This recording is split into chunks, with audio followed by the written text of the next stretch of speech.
हाँ साहब। कहाँ तक हो गया था? मैंने स्टेबिलिटी की बात करी थी। ठीक है। हम पढ़ रहे हैं केमिकल बॉन्डिंग। नया चैप्टर शुरू हो चुका है। स्टेबिलिटी।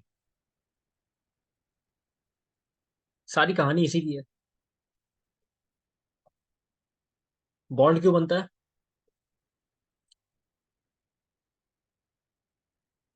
बॉन्ड इसलिए बनता है बेटा कि ताकि स्टेबिलिटी आए। जितनी भी दुनिया में, इसमें कह लूँ यूनिवर्स में जितनी भी मतलब एटम्स हैं, एलिमेंट्स हैं, वो सब क्या चाहते हैं? वो सब चाहते हैं स्टेबल होना। ठीक है। वो सब चाहते हैं स्टेबल होना। तो स्टेबल होने के लिए वो अपनी एनर्जी को कम करेंगे। ठीक है। ये मैं आपको रेगुलर बैच में बता चुका हूँ कि एनर्जी को कम करना किसे कहते हैं। ठीक है। और स्टेबिलिटी की जब मैं बात करता हूँ तो मैं बात करता हूँ कि किसी एटम की इलेक्ट्रॉनिक कॉन्फ़िगरेशन। ठीक है ना, किसी एटम की इलेक्ट्रॉनिक कॉन्फ़िगरेशन, फॉर एग्जांपल आप मान लो ऑक्सीजन। ऑक्सीजन है 2 6। ठीक है। और मैं बात कर रहा हूँ मैग्नीशियम की।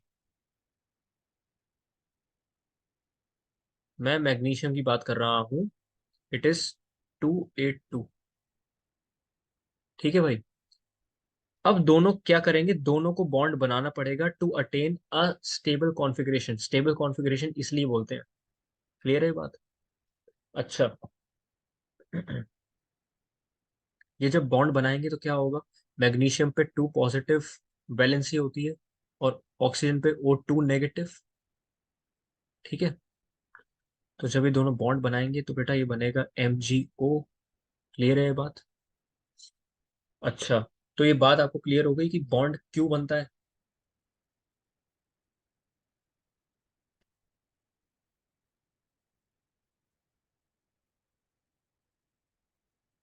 एक तो वैलेंसी को हाँ। सेटिस्फाई करने के लिए।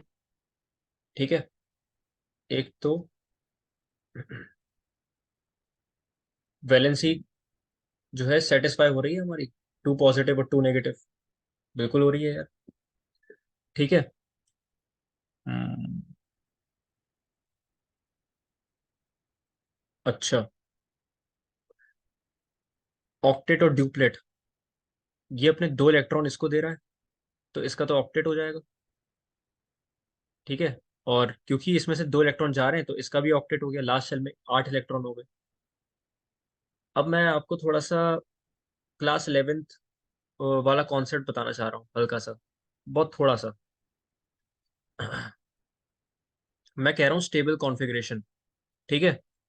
अब क्या है कि मुझे आपको बताना पड़ेगा कि भाई असल में क्या है ना, ये वाली इलेक्ट्रॉनिक कॉन्फ़िगरेशन हम यूज करते नहीं है। इसलिए मैं थोड़ा आपको बताने में हिचकिचा रहा हूँ। ये वाली इलेक्ट्रॉनिक कॉन्फ़िगरेशन हम यूज करते नहीं है, बस क्लास 10 तक ही है ये।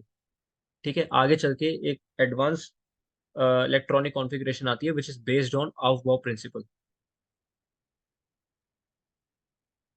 Based on aufbau principle. ठीक है। इसके अकॉर्डिंग इलेक्ट्रॉनिक कॉन्फ़िगरेशन मैं आपको बिल्कुल नहीं सिखाने वाला, बस इसमें थोड़ी सी मैं बातें करने वाला हूँ कि हमारे पास है ना 4 ऑर्बिटल्स होते हैं। 4 ऑर्बिटल्स होते हैं, S P D and F। ठीक है। जिसमें से S में 2 इलेक्ट्रॉन आ सकते हैं मैक्सिमम। ठीक है। P में 6 और D में 10 और F में 14। ठीक है भाई। जब 2 इलेक्ट्रॉन्स होंगे S में तो वो स्टेबल कॉन्फ़िगरेशन है उसके लिए। ठीक है। P में जब 6 होंगे तो उसके लिए भी स्टेबल है, D में 10 स्टेबल है, 14 F में तो स्टेबल है। ठीक है। और S में अगर एक इलेक्ट्रॉन भी हुआ तो वो स्टेबल है। P में 3 हुए तो स्टेबल है, और D में 5 और F में 7। यानी कि fully filled and half filled orbitals have stable electronic configuration.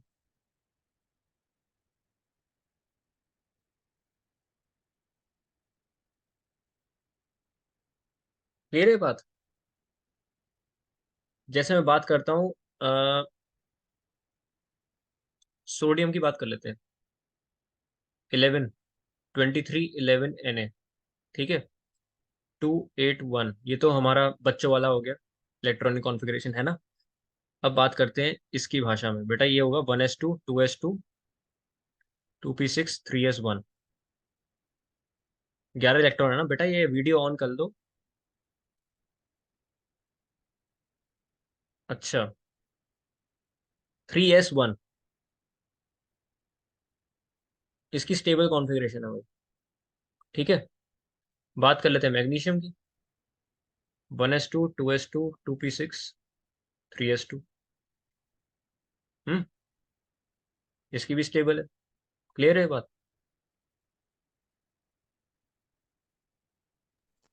ये आपको समझ में नहीं आएगी कैसे हो रही है, मगर मैं आपको ये बताना चाह रहा हूँ कि एस में एक आए, एस में दो आए, तो कॉन्फ़िगरेशन स्टेबल होगी। मैं बात कर रहा हूँ नाइट्रोजन की।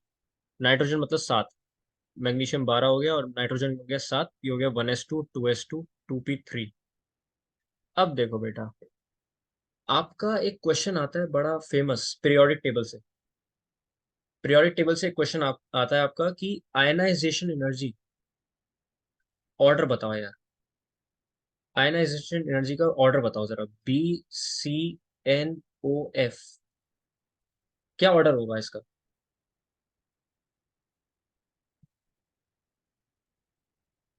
क्या ऑर्डर आएगा इसका?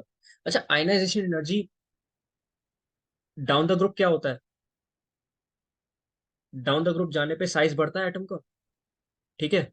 बेटा डाउन द ग्रुप जाने पे साइज एटम का बढ़ता है, और क्या होता है, न्यूक्लियर पुल जो है वो घटता है भाई। हम्म। तो यानी कि इलेक्ट्रॉन को निकालना आसान हो गया। इलेक्ट्रॉन को निकालना आसान हो गया, तो इसलिए इलेक्ट्रॉन निकालने के लिए हमें कम एनर्जी अप्लाई करनी पड़ेगी। तो ionization energy decreases on going down the group. ठीक है। बात कर लेते हैं अक्रॉस द पीरियड की। अक्रॉस द पीरियड यानी कि left to right. Left to right जब जाएंगे तो क्या होगा, साइज होता है एटम डिक्रीज, न्यूक्लियर पुल बढ़ेगा। और न्यूक्लियर पुल जैसे जैसे बढ़ेगा तो यानी कि इलेक्ट्रॉन को निकालना मुश्किल हो गया, उसके लिए हमें ज्यादा एनर्जी रिक्वायर्ड है, तो ionization increases on going across the period. ये बात क्लियर है आपको? बेटा ये प्रोसेसिंग हो रही है दिमाग में कि नहीं हो पा रही? हाँ। अच्छा। ज्यादा तेज तो नहीं जा रहा हूं मैं? नहीं। अच्छा ठीक है।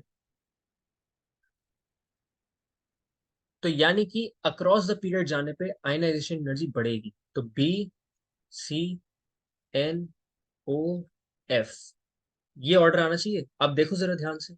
ये थर्ड ग्रुप हो गया, ये फोर्थ हो गया, ये 15 ग्रुप एलिमेंट है, और ये हो गया 16th, और ये 17th हेलोजन। ठीक है। ये ऑर्डर आना चाहिए था, पर ऐसा नहीं होता। होता कुछ और है। होता ये है। अब ये क्या है? ये सही है और ये वाला गलत हो गया, है ना। बेटा ये गलत हो गया, ये वाला सही है। नाइट्रोजन जो है उसकी आयनाइजेशन एनर्जी ऑक्सीजन से ज्यादा है। ऐसा क्यों है? Because of this, because of P3 configuration.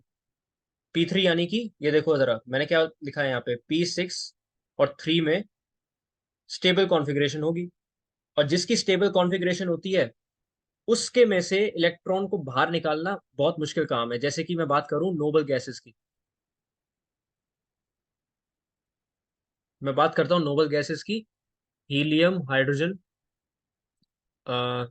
देखो जरा।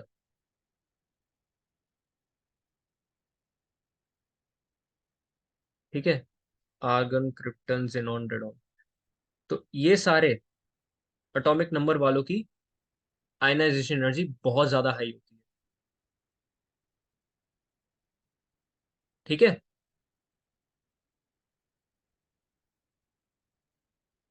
अच्छा, ऐसा क्यों है? क्योंकि देखो स्टेबल कॉन्फ़िगरेशन है। हम्म। अब उस कॉन्फ़िगरेशन में से, अब क्योंकि स्टेबिलिटी तो आ गई एक एटम में, अब स्टेबिलिटी आ गई, बॉन्ड हो गया स्ट्रांग। जितनी ज्यादा स्टेबिलिटी उतनी ज्यादा स्ट्रेंथ ऑफ द बॉन्ड। ठीक है। उतनी ज्यादा बॉन्ड स्ट्रेंथ होगी। अब क्योंकि स्टेबिलिटी आ चुकी है, बॉन्ड स्ट्रेंथ बढ़ चुका है, अब बॉन्ड स्ट्रेंथ इतना बढ़ चुका है कि इलेक्ट्रॉन निकालना बहुत मुश्किल हो गया उसमें से। अब इलेक्ट्रॉन निकालने के लिए क्या है कि बहुत ज्यादा हाई एनर्जी अप्लाई करनी पड़ेगी, इसलिए क्या है कि स्टेबल कॉन्फ़िगरेशन में सबसे ज्यादा एनर्जी हाई होती है किसकी, इलेक्ट्रॉन निकालने के लिए। The energy required to remove an electron will be very high in case of noble gases and the elements having stable configuration। Clear है ये बात? 1s2 2s2 2p3, p3 configuration आ गई इसमें। And due to this p3 configuration, nitrogen की ionization energy जो है वो ऑक्सीजन से ज्यादा है। ये क्लियर है बात आपको? चाहो तो ये नोट कर लो ये बात।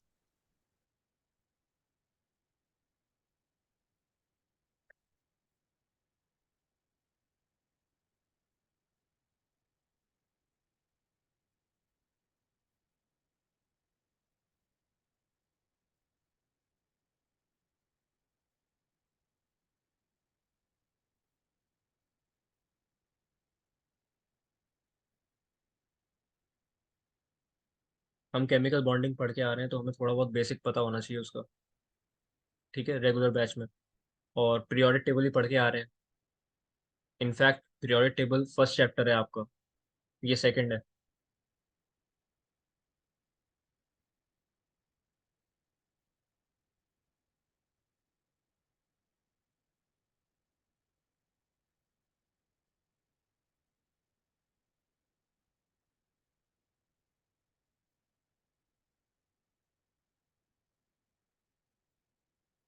ये हो जाए तो बता देना।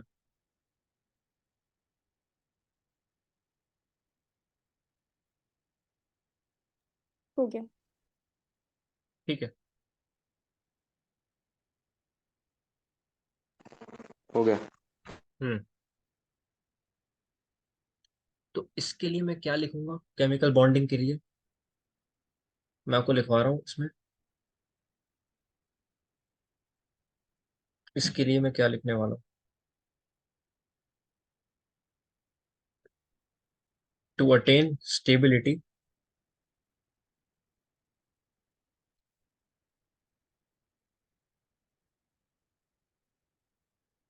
atoms tend to combine, atoms tend to combine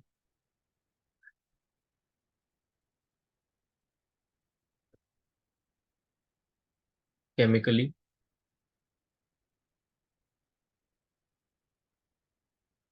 by redistribution, by redistribution of electrons in the valence shell।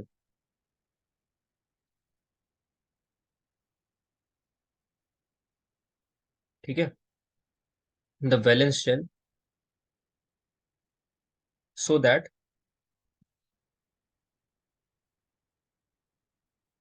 so that um, the atom is left with a stable configuration, with a stable configuration, या फिर मैं कह लूँ duplet या octet. ठीक है, with a stable configuration, stable electronic configuration।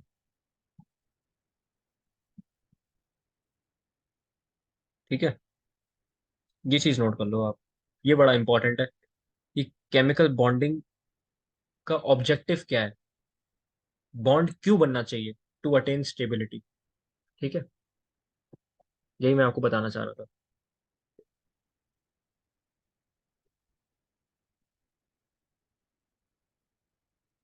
To attain stability and to attain, एक चीज और लिखवा दूं इसमें,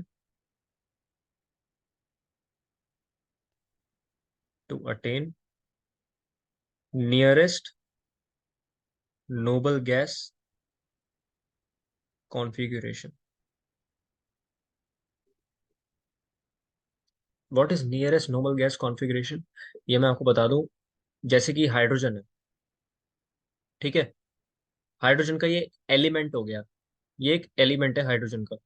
अब दूसरा एलिमेंट है हाइड्रोजन का, ये दोनों जब कंबाइन करेंगे तो एक एटम बनेगा कि नहीं? बनेगा।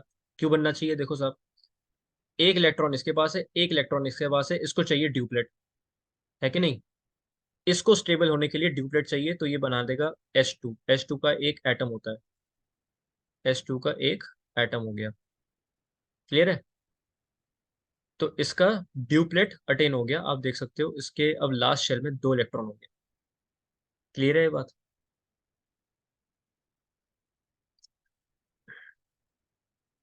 अरे बेटा ये देखो, हाँ। मैं जब इसका इलेक्ट्रॉन डॉट स्ट्रक्चर बनाऊंगा तो कुछ इस तरह होगा कि नहीं होगा? ये ऐसे ही बनेगा ना ये, बस। मैं बात कर लेता हूँ अब सोडियम की,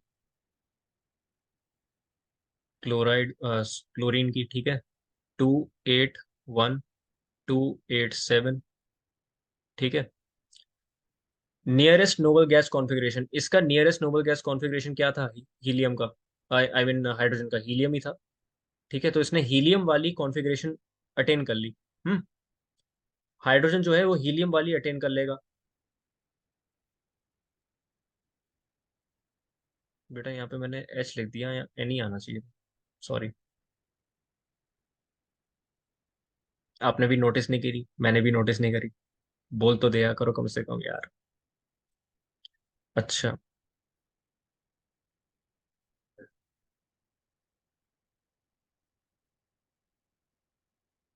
इसका एक इलेक्ट्रॉन, ये अपना एक इलेक्ट्रॉन किसको देगा? क्लोरीन को।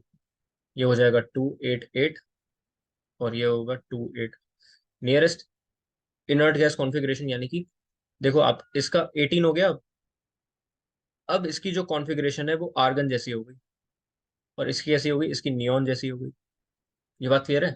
इसे कहते हैं nearest noble gas configuration. I hope ये बात आपको क्लियर होगी।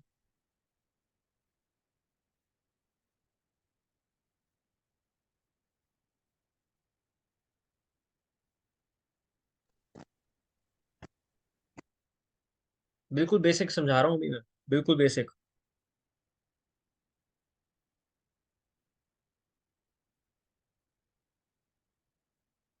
ये नोट हो गया? हाँ। ओ- Okay, अच्छा। अब अगली चीज मैं पढ़ा रहा हूँ आपको, सिग्मा एंड पाई बॉन्ड्स।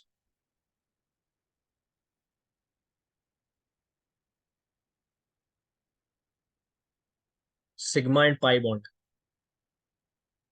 हम्म।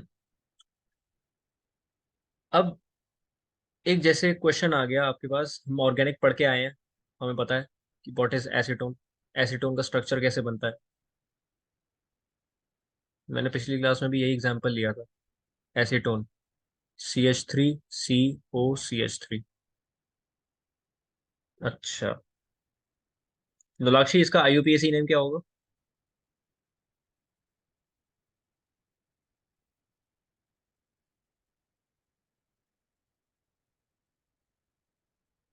बेटा IUPAC name. Dimethyl ketone. Di methyl ketone, सही है, very good. Di methyl ketone.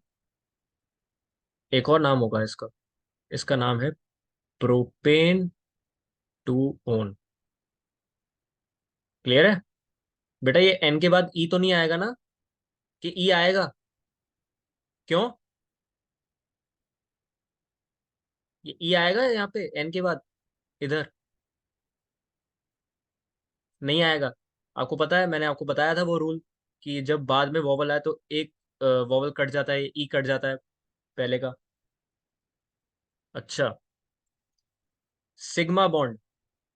अब एक चीज याद रख लेना, जब भी सिंगल बॉन्ड होता है, अकेला सिंगल बॉन्ड होता है, तो उसमें सिग्मा बॉन्ड होता है, ठीक है। और जब डबल बॉन्ड आपको दिख जाए, तो डबल बॉन्ड जब आपको दिख जाए तो उसमें एक सिग्मा बॉन्ड और एक पाई बॉन्ड होगा। ट्रिपल बॉन्ड की बात करें तो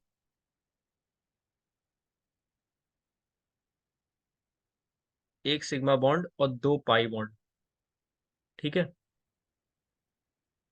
ठीक है भाई।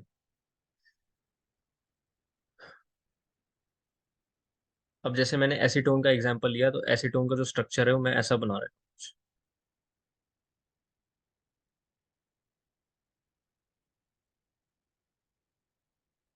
हूँ। देखो, sigma sigma sigma sigma sigma pi sigma sigma sigma sigma. कितने सिग्मा बॉन्ड हो गए? 4 5 6 7 8 9 सिग्मा और एक पाई बॉन्ड हो गया। मैंने आपको बताया था जब डबल बॉन्ड बनता है तो एक सिग्मा एक पाई होता है। यहाँ पे ऑक्सीजन और कार्बन का डबल बॉन्ड बन रहा है तो एक सिग्मा बॉन्ड और एक पाई बॉन्ड होगा। क्लियर है बात? 9 सिग्मा एंड 1 पाई बॉन्ड। ठीक है।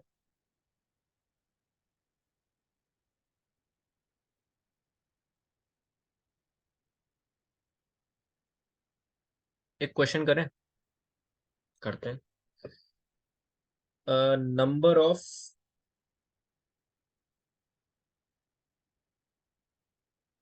Sigma bonds in isopropyl alcohol.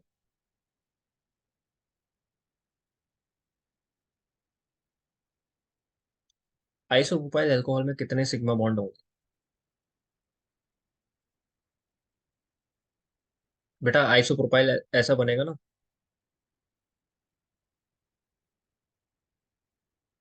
Propyl आ रहा है बाद में तो CH2 हो जाएगा ये, है ना। एक हाइड्रोजन कम हो जाएगा और यहाँ पे आएगा एल्कोहल का OH। क्लियर है ये बात?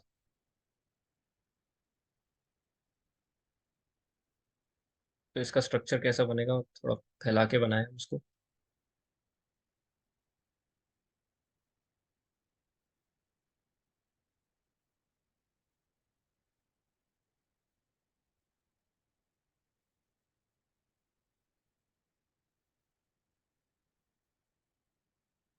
ऐसा होगा ये?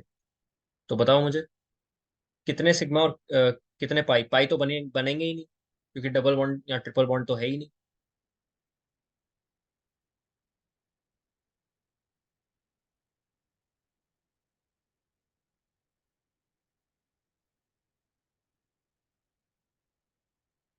14 सिग्मा बॉन्ड्स हैं इसमें। 14 सिग्मा बॉन्ड्स। ठीक है।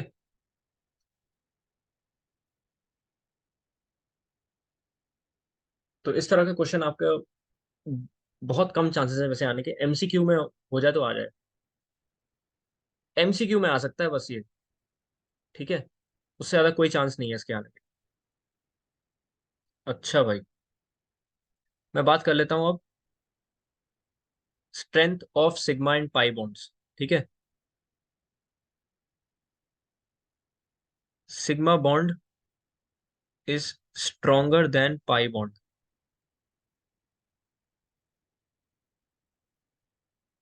Sigma bond is stronger than pi bond.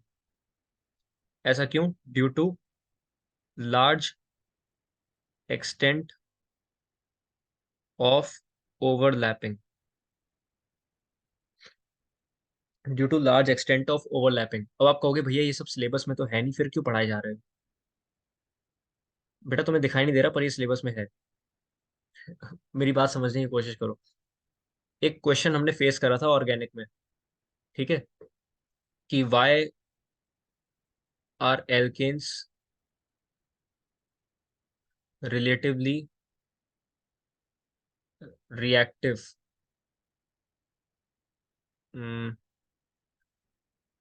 Relatively more reactive than alkenes and alkynes.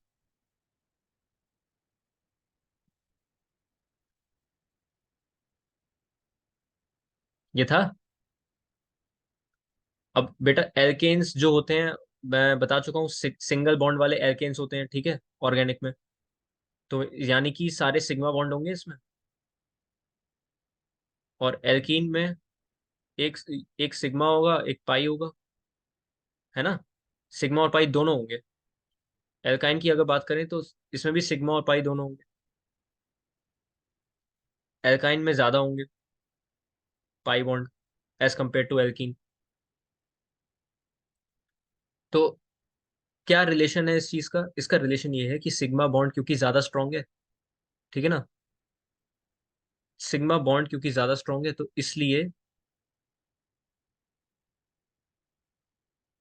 अब देखो 100% सिग्मा बॉन्ड है इसमें।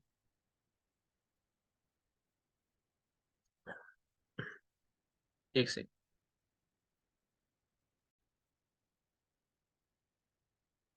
भाई यहाँ पे एक गलती करी थी मैंने question. This is less reactive. Why are alkanes relatively less reactive than alkenes and alkynes. तो आप देखो 100% सिग्मा बॉन्ड है इसमें। ठीक है, 100% सिग्मा बॉन्ड। और क्योंकि सिर्फ सिग्मा बॉन्ड्स हैं तो उनकी स्ट्रेंथ क्या है, ज्यादा है। इनकी स्ट्रेंथ ज्यादा है। और स्ट्रेंथ ज्यादा होने के साथ साथ क्या होगा।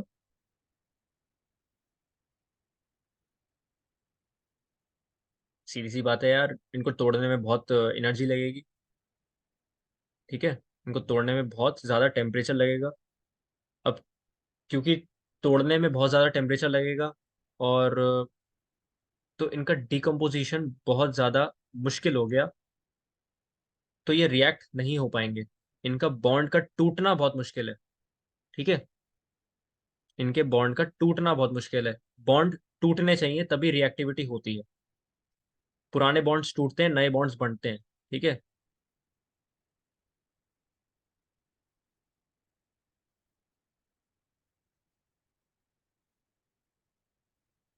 क्लियर है ये बात। हाँ या ना, कुछ तो बोल दो यार। मुझे पंखा दिख रहा है, तेरी शक्ल नहीं दिख रही।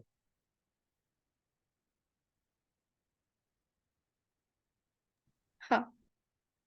हम्म। हाँ। हम्म। तो sigma bond is stronger than pi bond due to large extent of overlapping. इसमें ओवरलैपिंग होती है, दो तरीके की ओवरलैपिंग होती है, मैंने आपको बताई हुई है। एक साइड बेस और एक हेड ऑन। आपके किसी काम की नहीं है वो। बस इतना आपको याद करना है कि sigma bond is stronger. Alkanes में ज्यादातर क्या होते हैं, सिंगल बॉन्ड और सिग्मा बॉन्ड होते हैं उसके अंदर। और सिग्मा बॉन्ड में क्या है, स्ट्रेंथ ज्यादा है। तो इसलिए बॉन्ड को तोड़ना बहुत मुश्किल है, तो उनकी रिएक्टिविटी क्या हो गई, ज्यादा। गलत, कम हो गई। रिएक्टिविटी तो कम होगी ना बेटा। They will be less reactive. और मैं थोड़ा ज्यादा कंफ्यूज हो रहा हूँ, पता नहीं क्यों।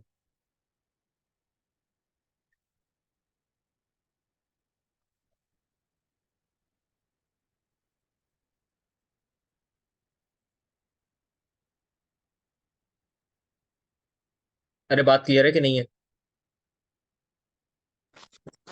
क्लियर है। ओके।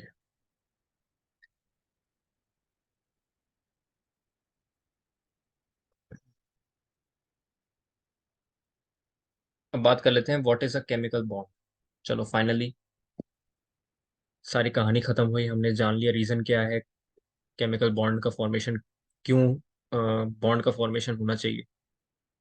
तो फाइनली हम केमिकल बॉन्ड की डेफिनेशन जान लेते हैं यहाँ पे।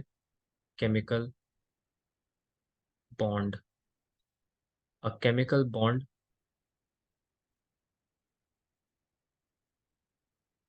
may be defined as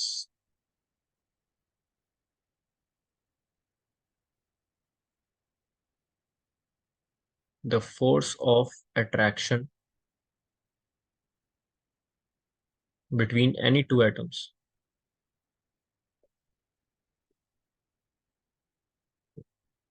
in a molecule to maintain stability, to maintain stability। ठीक है।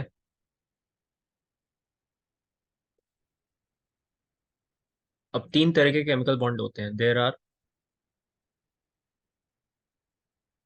Three types of chemical bond.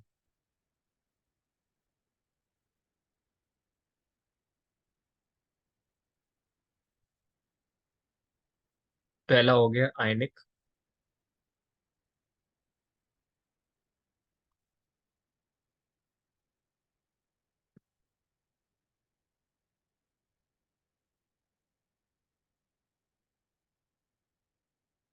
और इलेक्ट्रोवेलेंट, या फिर हम इसको पोलर बॉन्ड भी कहते हैं, मैंने आपको बताया हुआ है।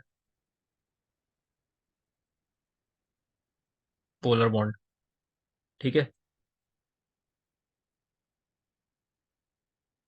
आयनिक, इलेक्ट्रोवेलेंट या पोलर बॉन्ड। इसमें क्या होगा?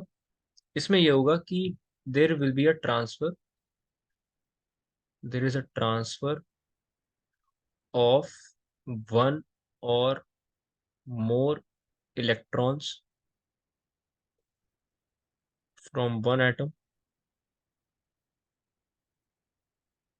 to the other to form an electrovalent या फिर आयनिक बॉन्ड, ठीक है। ट्रांसफर ऑफ वन और more electrons from one atom to other to form an electrovalent और आयनिक बॉन्ड। अब यार डेफिनेशन यार रटी नहीं जाती हमसे है, तो हम क्या करते हैं, इसको समझने की कोशिश करते हैं। फॉर एग्जाम्पल, आयनिक, जो आयन से बने वो आयनिक। सिंपल, बहुत सिंपल वे में समझा रहा हूं मैं। जैसे कि देखो भाई, हम जानते हैं दो तरीके के आयंस होते हैं, एक पॉजिटिव और एक नेगेटिव, ठीक है ना, कैटायंस और एनायंस। क्लियर है? Na पॉजिटिव और Cl नेगेटिव। तो आप देखो, ट्रांसफर हो रहा है एक इलेक्ट्रॉन का। ये जो सोडियम है, ये क्या करेगा? ये ट्रांसफर करेगा अपने एक इलेक्ट्रॉन का Cl में। आप जानते हो 281 होता है, 287 इसमें होता है, तो अपना एक इलेक्ट्रॉन का ट्रांसफर इसमें करेगा, एक एटम से दूसरे एटम में जा रहे हैं इलेक्ट्रॉन। तो बस it is known as electrovalent और आयनिक बॉन्ड। अब इलेक्ट्रोवेलेंट क्या है? क्योंकि पॉजिटिव और नेगेटिव चार्जेस का जिक्र हो रहा है यहाँ पे, चार्जेस का, ठीक है। तो इसलिए इसको रिलेट कर दिया है किससे? इलेक्ट्रोस्टैटिक फोर्स ऑफ अट्रैक्शन से। जहां पे चार्जेस का जिक्र हो जाता है ना, वहां पे क्या होता है? Electrostatic force of attraction. और आप जानते हो इलेक्ट्रोस्टैटिक फोर्स ऑफ अट्रैक्शन, आपने फिजिक्स में शायद पढ़ा हो, ये शायद आपने पढ़ा हो, के Q1 Q2 अपॉन R²। के की वैल्यू होती है 1/4 पाई एप्सिलॉन नॉट। नहीं पढ़ा? खैर छोड़ो, मैं मजाक कर रहा हूँ, भूल जाओ ये बातें, भूल जाओ बेटा, भूल जाओ। अच्छा,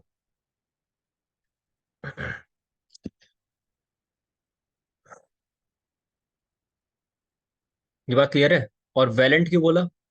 क्योंकि यहाँ पे वैलेंसी की बात भी हो रही है। देखो जरा, मैं बात कर रहा हूँ मैग्नीशियम की, मैग्नीशियम 2 पॉजिटिव और O2 नेगेटिव, वैलेंसी 2 पॉजिटिव और 2 नेगेटिव।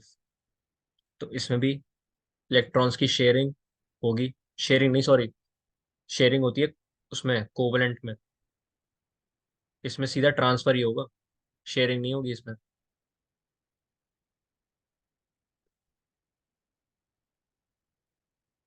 ठीक है। तो आप देखो, ये बन के क्या, ये क्या बनता है? MgO बन जाता है, और इसका क्या बनता है? ये NaCl।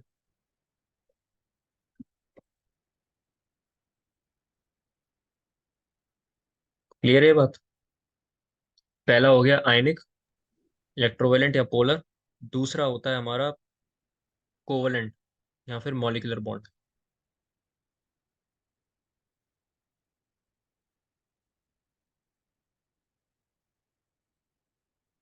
ठीक है। शेयरिंग ऑफ वन, टू और three pairs of electrons between two atoms, between two atoms to form a covalent bond, ठीक है ना, to form a covalent bond. Fourth group के जितने भी एलिमेंट्स है कोवलेंट बॉन्ड दिखाएंगे, ठीक है ना। फोर्थ ग्रुप कह लो या 14th ग्रुप, ठीक है ना, 14th ग्रुप भी कह सकते हो आप उसे। बेसिकली मैं बात कर रहा हूँ कार्बन फैमिली की, कार्बन फैमिली। हम्म। ओके।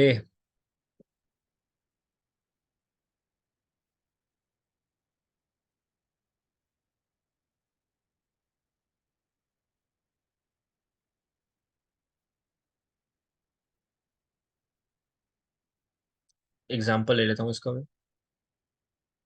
जैसे कार्बन डाइऑक्साइड है, सिंपल, ये होता है यार इसमें। इस तरह बॉन्ड बनता है, देखो कार्बन है मेरे पास, 4 इलेक्ट्रॉन होते हैं आखिरी शेल में। ऑक्सीजन में 2 होते हैं। अब ऑक्सीजन क्या करेगा, 2 बॉन्ड बनाएगा, ठीक है, क्योंकि उसको 2 इलेक्ट्रॉन चाहिए। ऑक्सीजन को देखो भाई, ये एक ऐसे हो गया, एक इस तरह हो गया, एक इसका ऐसे जाएगा और एक इसका ऐसे जाएगा। 2 बॉन्ड बन रहे हैं,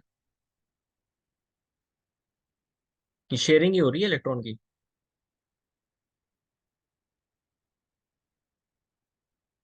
मैं बात कर रहा हूँ CCl4 की।